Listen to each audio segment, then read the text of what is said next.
And they asked that you say that God Almighty is kind and merciful.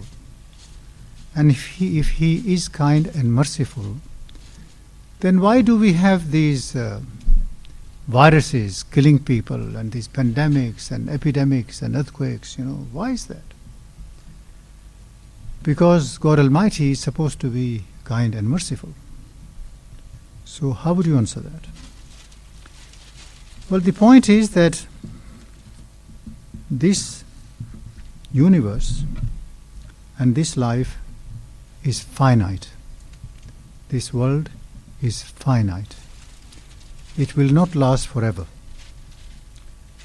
And anything that is finite, created by Allah subhanahu wa ta'ala, God Almighty, is by virtue of design imperfect. It is not perfect. And this life is a test. So these epidemics will come, and virus will come, and earthquakes will come for a test. And also a warning. And also a reminder. And all it does, because we are told in the Holy Quran, Kullu nafsin zaiqatul maut. Everyone that lives must one day die. So there are thousands of people dying every day, but at isolated places.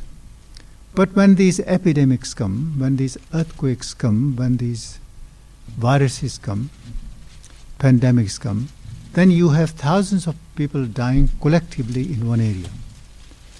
So this reminder is then intensified. And it makes a man realize how vulnerable, how weak he really is.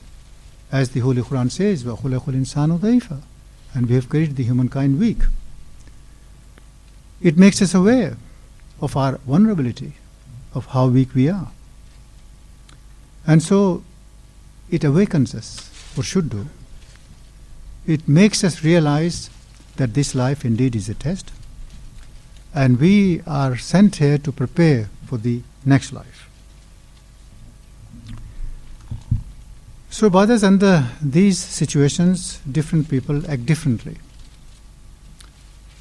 For instance, in this quarantine, while we were not allowed to go outside the house unless it was absolutely essential.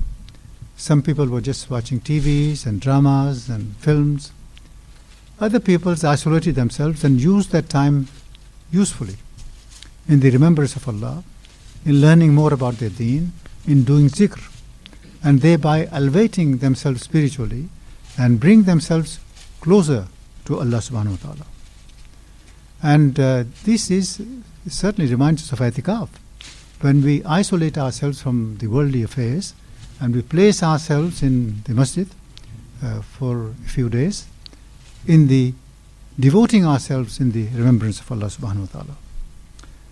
And of course, in this year there is to be no Hajj or Umrah for the outsiders. I think the Hajj they have organized in Saudi Arabia only for the local inhabitants. So when we have this facility available, we must realize how fortunate we are, how blessed we are to be able to visit these holy places and to perform our obligations as commanded and directed by Allah subhanahu wa ta'ala. Lastly, I would just like to say that in these times when people need help, old people especially, when they can't get out to do their shopping, look around in your neighborhood. Extend your hand to them, hand of help and assistance. Reach out, and wherever help is needed, please go out of your way to provide that help.